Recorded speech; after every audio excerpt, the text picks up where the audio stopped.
वाल्मिक कराड हे सुरेश धस यांच्याही जवळचे होते. बदनाम करण्यासाठी आपल्यावरती आरोप.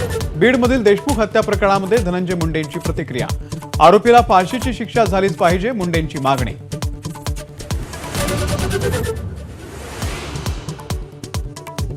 संतोष देशमुख हत्या प्रकरणाचा तपास सीआयडी कडून सुरू. अप्पर पोलीस अधीक्षक प्रशांत बुर्गे बीडहून केजला रवाना. सीआयडीचे अप्पर महानिरीक्षक सचिन पाटीलही बीडमध्येच.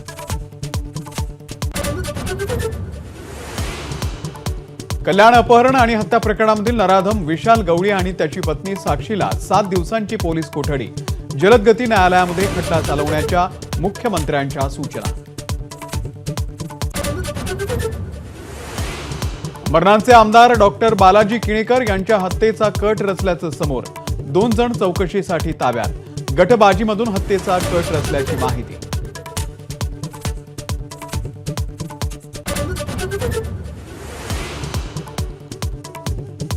राजगुरुनगरमध्ये घराच्या जवळ खेळताना हरवलेल्या मुलींचे मृतदेह पिंपात आढळल्यानं खळबळ. शेजारी राहणाऱ्या आचार्याकडून अतिप्रसंग करून हत्या. फाशीच्या शिक्षेची मागणी करत नातेवाईकांचा पोलीस ठाण्याच्या बाहेर ठिय्या.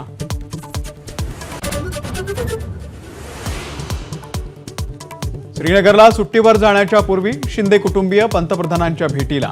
मोदींसोबत जवळपास तासभर चर्चा. अमित शहा आणि JP नड्डा यांचीही घेतली भेट.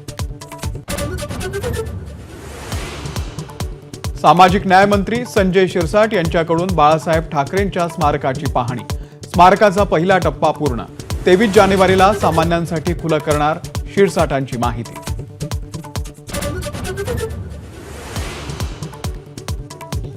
ईव्हीएम प्रकरणामध्ये वेगळी भूमिका घेणाऱ्या सुप्रिया सुळेंची माघार. केवळ युगेंद्र पवारांच्या अर्जाविषयीचं भाष्य, सुळेंचं स्पष्टीकरण.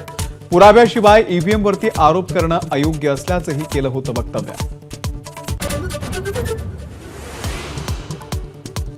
लोकसभा निवडणुकीमध्ये भाजपकडून काही काँग्रेस उमेदवारांना अर्थसहाय्य. दिल्लीच्या मुख्यमंत्री आतिशी यांचा गंभीर आरोप. काँग्रेस उमेदवार संदीप दीक्षित, फरहाद सुरी यांना कोट्यवधींचा निधी दिल्याचाही दावा. इलेक्शन बॉन्ड बंद झाल्यावरही भाजपला 2244 कोटींच्या रेकॉर्ड ब्रेक देणग्या. तर दुसऱ्या क्रमांकावरती कुठेही सत्तेत नसलेल्या BRSची कमाई. काँग्रेसला 289 कोटींच्या देणग्या.